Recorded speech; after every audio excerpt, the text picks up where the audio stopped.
Bien-aimés, très heureux de vous retrouver dans notre émission Réflexion pour une ordonnance inspirée de l'amour de Dieu et de manière à mettre en fuite vos peurs. En effet, la Bible, promesse de Dieu à consommer par la foi, nous parle de la peur, de la crainte, de l'inquiétude, du stress, de l'anxiété, du doute, mais aussi de l'amour.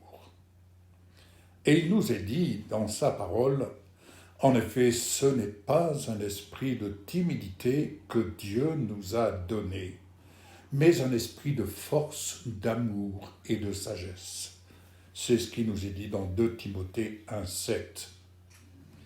Alors, ne nous inquiétons de rien, mais en toute chose, apprenons à faire connaître nos besoins à Dieu par des prières et des supplications, dans une attitude de reconnaissance.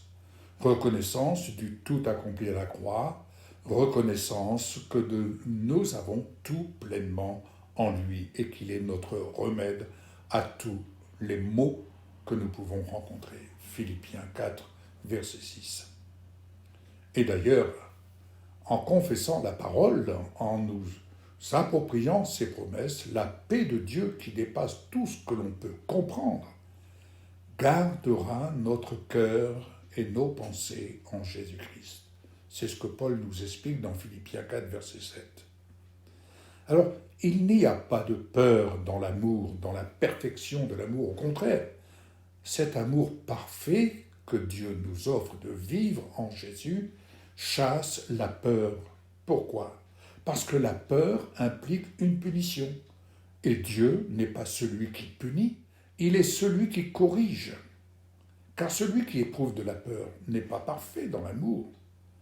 C'est ce qui nous est dit de la part de Jean dans sa première épître au chapitre 4, verset 18. Alors, avec moi, ensemble, pouvons-nous dire la grandeur de l'Éternel et de célébrer tous son nom. Psaume 34, verset 4. N'ayons pas peur, nous dit Jésus, car je suis moi-même avec toi. Ne promène pas des regards inquiets, car je suis ton Dieu. Je te fortifie par ma parole. Ma parole est amour. Je viens à ton secours. Je te soutiens par ma main droite, la main de la justice, nous dit le Seigneur dans Ésaïe 41, verset 10. Ne t'ai-je pas ordonné, c'est un ordre que Dieu nous donne. Fortifiez-vous et prenez bon courage. Ne soyez pas effrayés ni épouvantés, car l'Éternel, votre Dieu, est avec vous où que vous alliez. C'est la promesse qui a été dite à Josué, chapitre 1er, verset 9. Alors fortifions-nous et prenons courage. N'ayons pas peur et ne soyons pas effrayés devant les œuvres de ténèbres, car l'Éternel, notre Dieu, marche lui-même avec nous. Il ne nous délaisse point, il ne nous abandonne point. C'est la promesse que nous trouvons dans Deutéronome 31, verset 6. Il nous appartient, en effet, pour chacun d'entre nous, de confesser de notre bouche le remède. Même quand je marche dans la sombre vallée de la mort, je ne redoute aucun mal. Pourquoi ? Parce que tu es avec moi, Seigneur. Et ta conduite et ton appui, voilà ce qui me réconforte. Psaume 23, verset 4. Alors, ne nous inquiétons donc pas du lendemain, car le lendemain prendra soin de lui-même. À chaque jour suffit sa peine, c'est ce que Jésus nous dit dans Matthieu 6, verset 34. Voyez ce code de vie, quand on apprend à le mettre en pratique, c'est une ordonnance qui répond à nos besoins. Continuons donc de confesser de notre bouche. L'Éternel est pour moi. Je n'ai peur de rien. Que peuvent me faire des hommes ? Psaume 118, verset 6. Que dirons-nous donc de plus si Dieu est pour nous ? Qui sera contre nous ? Oui, sa parole nous permet de marcher sur toutes les œuvres des ténèbres, et c'est les œuvres de ténèbres qui doivent prendre la fuite. Romains 8, verset 31. Espérons en l'Éternel. Fortifions-nous et que notre cœur s'affermisse. Espérons en l'Éternel. Ainsi, nous conseille le psalmiste dans le chapitre 27, verset 14. Pourquoi? Parce que l'Éternel marche lui-même devant toi. Il est lui-même avec toi. Il ne te délaisse pas. Il ne t'abandonne pas.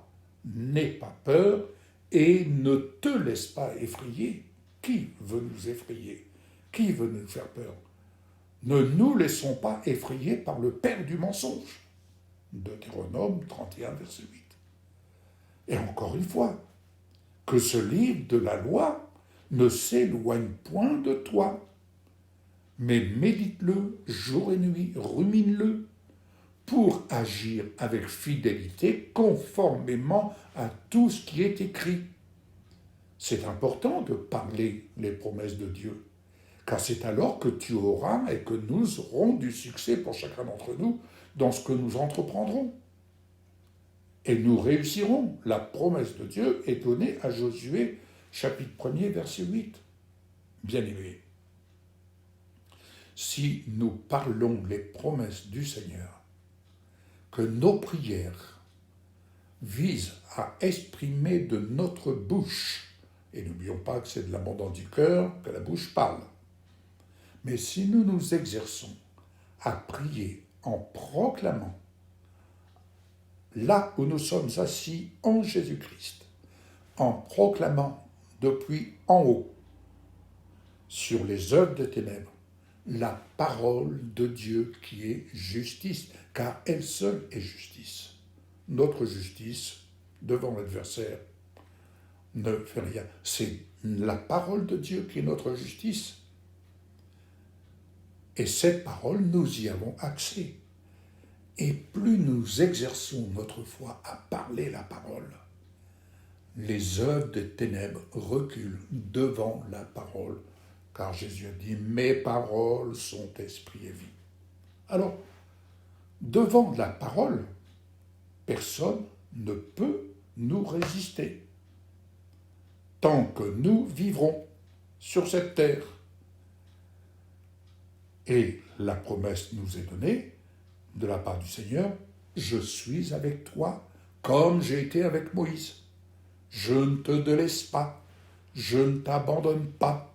C'est ce qui est dit à Josué, chapitre 1er, verset 5. Alors, bien-aimés, relevons la tête et devant les œuvres des ténèbres qui sévissent dans ce monde de ténèbres, n'oublions pas que nous sommes assis en haut en Jésus et qu'à partir d'en haut en Jésus, nous avons à parler la parole de justice qui a été pleinement accomplie en Jésus. C'est par elle que nous avons autorité, c'est par elle que nous avons le pouvoir de marcher sur les œuvres de ténèbres. Alors rappelons-nous, esprit de force, de sagesse et d'amour, c'est ce qui nous habite lorsque Jésus vient faire sa demeure en nous. Ce n'est plus moi qui vis, mais c'est Christ qui vit en moi. Ce n'est plus toi qui vis, mais c'est Christ qui vit en toi. Amen. Bon courage. À une prochaine émission. Réflexion. Au revoir.